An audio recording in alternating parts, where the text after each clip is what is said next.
أعوذ بالله من الشيطان الرجيم. بسم الله الرحمن الرحيم. الحمد لله رب العالمين، والصلاة والسلام على أشرف الأنبياء وسيد المرسلين سيدنا وحبيبنا ومولانا محمد صادق الوعد الأمين، سيد الحامدين الشاكرين، إمام المحبوبين، سيد الدنيا والدين، وآله وصحبه وابنه الكريم الغوث الأعظم الإمام الهمام وحزبه وبارك وسلم. أما بعد، فقال الله سبحانه وتعالى في قرآنه العظيم وختابه القديم: إن الصلاة تنهى عن الفحشاء والمنكر. ويقول الله سبحانه وتعالى في شان حبيبه المبارك: إن الله وملائكته يصلون على النبي يا أيها الذين آمنوا صلوا عليه وسلموا تسليما. اللهم صل على سيدنا محمد وعلى آل سيدنا محمد معدن الجود والكرم وآله الكرام وابنه الكريم وبارك وسلم. صدق الله المولانا العظيم، وصدق رسوله النبي الحبيب الكريم، ونحن على ذلك لمن الشاهدين والشاكرين، والحمد لله رب العالمين. جماعة المسلمين، السلام عليكم ورحمة الله وبركاته.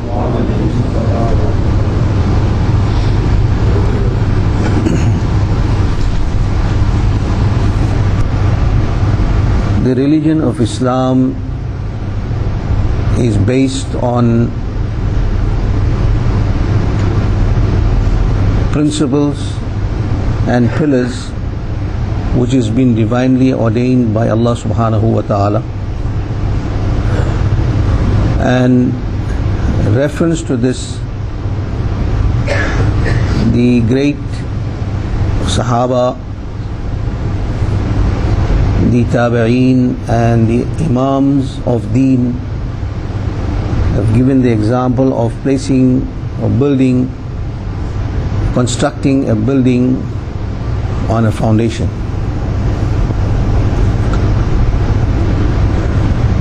Islam is the most important and most powerful building or construction that one can ever imagine of.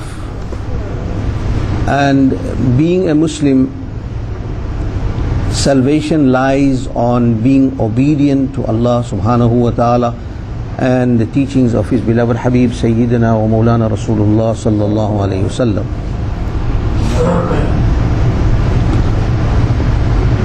After embracing Islam, or after testifying on the Deen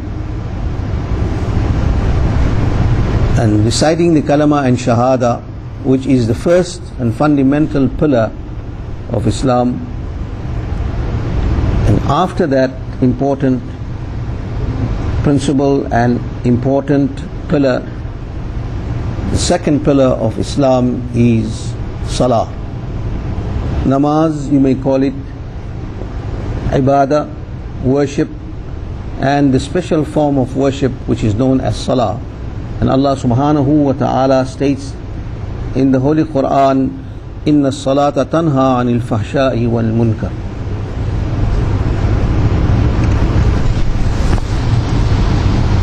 The opposite of obedience is disobedience.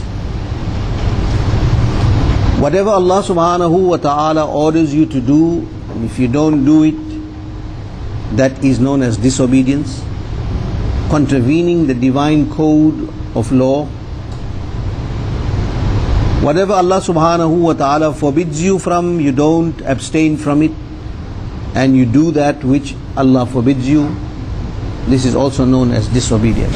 So the biggest enemy in the path of salvation and submission to Islam is disobedience. You can use disobedience in many categories. Anything that violates the law, anything you do, whether it is verbal or whether it is practical, and also whether it is pertaining to the mind, what you think. Islam is the only religion that teaches an individual how to even think and how to act, how to interact, and how to execute the fundamental principles that is beneficial for him and beneficial for all creation on earth. Allah subhanahu wa ta'ala knows the mind of the human, knows the feeling of the heart of the human, because He created it. We don't know ourselves and our feelings and our intentions and our actions better than our Creator, Allah subhanahu wa ta'ala, who knows everything of us better than we know. So accordingly, Allah subhanahu wa ta'ala has devised ways and means and has prescribed certain rules and regulations to safeguard us from getting involved in erroneous and unliked or disliked actions that will displease Allah subhanahu wa ta'ala. As I mentioned to you previously as well, that the mind has got nothing to do with the divine ordinance of Allah subhanahu wa ta'ala. When you say La ilaha illallah, you have to understand that the kalama begins with negation. It's not confirmation. La means no, reject, rejection. So you reject everything that is contrary to the divine code and divine commandments of Allah subhanahu wa ta'ala. You reject everything that interferes with the divinity of Allah subhanahu wa ta'ala. Everything that tries to interfere with the belief that one should have about Allah subhanahu wa ta'ala, you reject everything. La. And the next word comes is ilah, deity, somebody or something worthy of worship. So refined tawheed, belief in Allah subhanahu wa ta'ala, is you got to reject everything, meaning that in the mystical dimension of understanding this aspect, which if you study tasawwuf, it's a very important and a very interesting subject matter which I intend inshaAllah ta'ala to present to you in the due course, is the existence of Allah subhanahu wa ta'ala, is the divinity of Allah subhanahu wa ta'ala, is the tawheed of Allah subhanahu wa ta'ala. La, there is, you reject, there is nothing, no one, ilah, worthy of worship. So when you say there is no one worthy of worship, is that you are confirming the tawheed and existence of Allah, which is known as wujud ilahiyya. Wujud, existence of Allah, nothing exists on its own accord besides the divine being of Allah subhanahu wa ta'ala. And whatever exists is the reflection of the existence of Allah subhanahu wa ta'ala, and it is the shadow of Allah's divine existence that we are existing. So in reality, nothing exists besides Allah subhanahu wa ta'ala. If Allah subhanahu wa ta'ala removes His focus of hayat, life, from an individual or from creation, creation will cease to exist. Meaning every movement, your hayat, your life, is a reflection of the hayat of Allah subhanahu wa ta'ala, or the life, or the existence of Allah subhanahu wa ta'ala. This is in fact a very complicated subject, and the awliya and salihin and the Sufiya, the mashayikh of Islam, have dealt with this in detail. And there are so many manuals and books that have been written on this subject, and it requires a backing of a Sufi master for you to understand the concept of Allah's Tawheed. It's not an easy subject. However, rejection here, you must understand, basically you got to reject. You got to reject every form of worship that has been devised by the individual or by the human being. You reject it. And then confirm that which Allah has prescribed. That is Islam. If an individual tells you that this tree here is a sacred tree and is worthy of worship, then Islam will tell you that nothing can be worshipped that has been created. Anything that is created,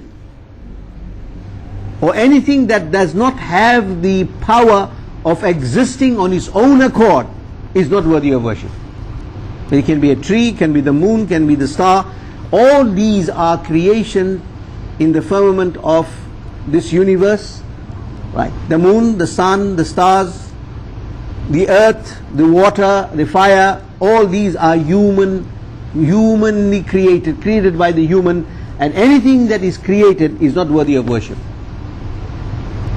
So Allah subhanahu wa ta'ala is telling us that do not even bring the concept of worship into your mind